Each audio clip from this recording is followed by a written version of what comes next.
साहस, पराक्रम और हमारे हिम्मत के देवता हैं मंगल देव, और इन्हीं मंगल का गोचर परिवर्तन हो रहा है आपके भाग्य भाव पर, जो कि भाग्य पर स्थान पर जाएंगे। मंगल वैसे भी आपके लगन के स्वामी, आपके लग्नेश हैं, वृश्चिक लग्न के मालिक, वृश्चिक राशि के मालिक। इस स्थिति में सबसे ज़्यादा इंपॉर्टेंट आपको समझना होगा कि आपके लग्नेश जब भाग्य भाव पर जाएंगे तो क्या आपके भाग्य पर चार चांद लगाएंगे, या फिर यहाँ पर नीच का फल देते हुए आपके भाग्य में, आपके जीवन में अवरोध उत्पन्न करेंगे।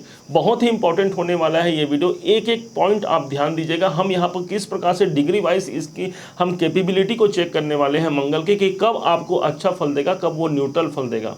आप बिल्कुल ध्यान दीजिएगा कि इसमें अंतिम में एक उपाय भी बताया जाएगा, जिस उपाय के द्वारा आप इसी नीच के मंगल का के दुष्प्रभाव से बच ही नहीं पाएंगे, अपने जीवन को श्रेष्ठ और सर्वश्रेष्ठ बना पाएंगे। आइए प्रारंभ करते हैं। मंगल चूंकि आपके राशि के स्वामी हो गए, इन्हीं का गोचर परिवर्तन हो रहा है। आपके अष्टम भाव को छोड़ करके ये नवम भाव में प्रविष्ट होंगे। कब होंगे? तो होंगे 10 मई 2023 को, और कब तक रहेंगे? तो 1 जुलाई 2023 तक ये यहीं पर रहने वाले हैं। लगभग 50 दिनों का यह गोचर परिवर्तन होगा।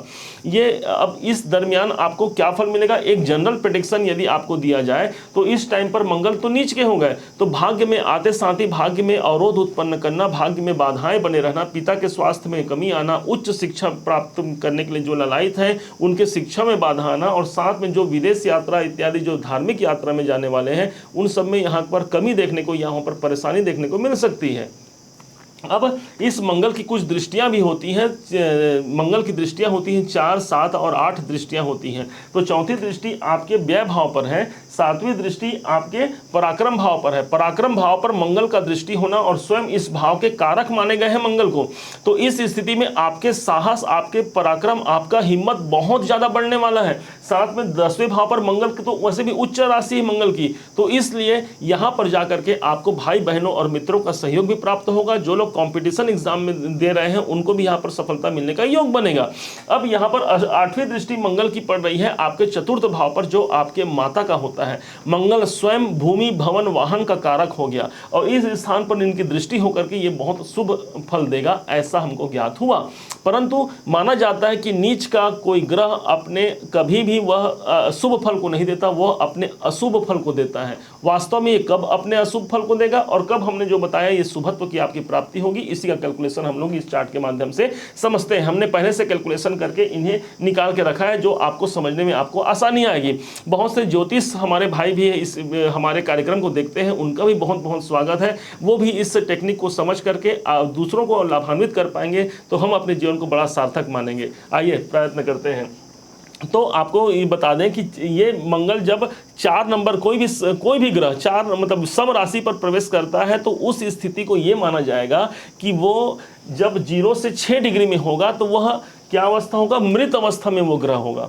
तो कब तक? तो 10 मई को जैसे ही ये प्रवेश करेंगे, 10 मई से 21 मई तक का वो समय होगा जब ये 0 से 6 डिग्री में होंगे, अर्थात मृत अवस्था में होंगे। कोई विशेष फल नहीं मिलेगा। मृत के ग्रह का क्या फल मिलेगा भाई? तो उस स्थिति को आपको बिल्कुल भी भयभीत नहीं होना है। इस नीच के मंगल का आपको नेगेटिव इफेक्ट नहीं मिलेगा। इसके बाद 22 मई से 30 मई का जो समय होगा, इस समय पर मंगल 6 से 11 डिग्री के अंतराल में रहेंगे। माना जाता है कि 6 से 12 डिग्री के अंदर यदि कोई ग्रह है तो उस अवस्था को वृद्ध अवस्था माना जाता है। उस दरमियान इसके फल वहां पर भी नगण्य होंगे, अर्थात बहुत कम होंगे। तो इसलिए यहां पर भी कोई बहुत ज्यादा आपको डरने और ज्यादा आपको भयभीत होने की आवश्यकता नहीं है। अब ध्यान से समझिएगा, जब 1 जून से 10 जून का जो समय होगा, इस टाइम पर मंगल 12 से 18 डिग्री पर होंगे। मान्यता है ज्योतिष शास्त्र की, जब कोई ग्रह 12 से 18 डिग्री का होता है तो वह पूर्ण अपना फल देता है। युवा अवस्था की वो स्थिति होती है और अपना 100% का वो रिजल्ट देता है। उस दरमियान क्या होगा? यहाँ भाग्य में कुछ रोड़े अटक सकते हैं। ये डेट याद रखेगा, 1 जून से 10 जून। इस समय भाग्य में कुछ अवरोध उत्पन्न हो सकते हैं। पिता के स्वास्थ्य में नरमा गर्मी हो सकती है। हमारे यात्राओं में हमको हानि या परेशानी देखने को मिल सकती है। भूमि, भवन, वाहन, मकान संबंधी कार्य से जो लोग जुड़े हैं, जो लोग प्रॉपर्टी डीलिंग का भी कार्य करते हैं, उन्हें भी यहाँ पर परेशानी, जो लोग अपना प्रॉपर्टी खरीदना चाहते हैं उन्हें भी यहाँ पर समस्याओं का सामना करना पड़ सकता है। इसी के साथ में अब आपको ये समझना है कि मंगल आपके किस भाव के स्वामी? तो 6ठे भाव के स्वामी है। तो रोग, ऋण और शत्रुओं की वृद्धि भी यहाँ पर मंगल देव बनाएंगे, क्योंकि यहाँ पर पूर्ण रूप से ये नीच का फल देंगे, 100% का रिजल्ट देंगे। बस। अब इसके बाद आप समझिएगा 1 जून से 10 जून आपको ध्यान रखना है। इसके बाद 11 जून से 20 जून का वो डेट होगा जब मंगल 18 से 24 डिग्री में होंगे। इस दरमियान मंगल 50% का रिजल्ट देंगे, उस समय वो कुमार अवस्था में होंगे। तो यहाँ पर जितना हमने बताया उसमें 50% की कमी आ जाना, आप ये मानिएगा। अब जब 21 जून से 28 जून का जो डेट होगा उस टाइम पर मंगल 24 से 28 डिग्री में होंगे। अब 24 से 28 डिग्री में कोई ग्रह होता है तो उस समय पर खासकर सम राशि में हो तो उसे बाल अवस्था कंसीडर किया जाता है, तो उस स्थिति में ये 25% का रिजल्ट देंगे। तो इस प्रकार से आपको समझना है कि ये पूरे अपने दशा अपने गोचर के दौरान आपको नेगेटिव इफेक्ट नहीं देंगे। कब देंगे? तो 27 और 28 तारीख को मंगल 28 डिग्री में रहेंगे। 27 और 28 जून को मंगल 28 डिग्री में रहेंगे और मंगल की नीच अवस्था ही मानी गई है 28 डिग्री को। तो इसी डेट में आपको ध्यान देना है। इस डेट में आप कोई गलत निर्णय ना लें, आपको ये विशेष ध्यान रखना है। कोई विशेष अगर जरूरी ना हो तो आप वाहन चालन भी ना करें, कोई लंबी यात्रा में भी ना जाएं, तो यहाँ पर आप इस मंगल के दुष्प्रभाव से बच सकते हैं। अब समझना है वो कौन से उपाय हैं जिसके द्वारा आप नीच के मंगल को एक्टिवेशन में ला सकते हैं और आपके जीवन को अच्छा बना सकते हैं, इसका बुरे परिणाम को आप रोक सकते हैं। तो पहला उपाय है मंगल का मंत्र जाप।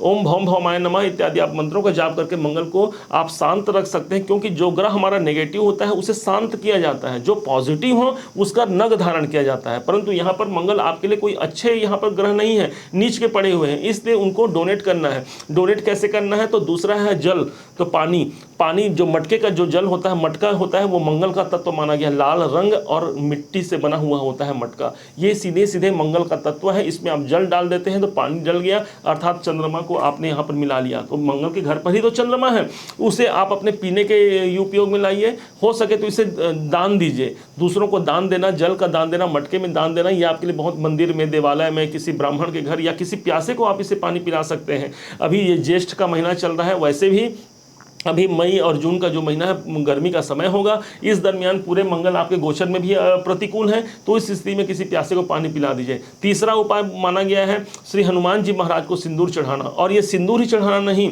जब हनुमान जी महाराज को हम सिंदूर अर्पण करते हैं तो उस स्थिति में आप ये मानिए कि आपने मंगल के तत्व को हनुमान जी पर अर्पण किया है। इसीलिए शनि और मंगल की बाधाओं में हनुमान जी की पूजा की जाती है। अब जब इसी मंगल के तत्व सिंदूर को हम उसके साथ मिला देते हैं चंद्रमा के तत्व घी, जो गाय का घी होता है, इसे चंद्रमा का तत्व माना गया है। इन दोनों को मिश्रण कर लिया जाए और इससे भगवान हनुमान जी महाराज को लेपन किया जाए, तो इससे क्या होगा? आपके मंगल जनित दोष जो हैं वो दूर हो जाएंगे। कारण क्यों भाई, क्या कारण है? क्या इसका कोई आध्यात्मिक प्रमाण भी है? तो हाँ, इसका आध्यात्मिक प्रमाण यही है कि जब माता सीता अपने मांग में सिंदूर लगा रही थी तब हनुमान जी महाराज ने पूछा कि माता आपने ये सिंदूर क्यों लगाया है? माता ने कहा कि श्री राम की प्रसन्नता के लिए। तब तो हनुमान जी महाराज ने पुनः अपने शरीर पर सिंदूर लगा लिया और तब माता जी ने देख करके बड़े प्रसन्नता से हंसते हुए बोली कि अरे भोले हनुमान, तुमने तो ये क्या किया, परंतु चलो ठीक है, अब मैं तुम्हें आशीर्वाद देती हूँ कि सदा रहो रघुपति के दासा, तुम सदा भगवान श्री राम के दास रहोगे और अनन्य भक्तों में तुम्हारी गिनती मानी जाएगी। जो व्यक्ति तुम पर अर्थात हनुमान जी पर सिंदूर और घी का लेपन करेगा, उसके मंगल चंद्र जनित जो विष योग का प्रभाव है उससे मुक्ति मिलेगी। और वैसे भी सिंदूर चढ़ाना हनुमान जी को सदैव शुभता और सिद्धि देने वाला है। उम्मीद है कि आप वृश्चिक राशि के जातक जातिकाएं भाई बहन इसे अच्छी तरह भली भांति समझ पाए होंगे। यदि आप इसे भली भांति समझ पाए हैं, मेरे समझाने का प्रयास यदि आपको अच्छा लगा हो, सार्थक लगा हो, तो अपना एक लाइक और कमेंट करना मत भूलिएगा, बहुत मोटिवेशन देता है हमें। और हाँ, यदि अभी तक आपने चैनल को सब्सक्राइब नहीं किया तो सब्सक्राइब करके भी रखिएगा। पुनः एक बार फिर आप सभी का दिवस मंगलमय हो, इन्हीं शुभकामनाओं के साथ। जय श्री राम।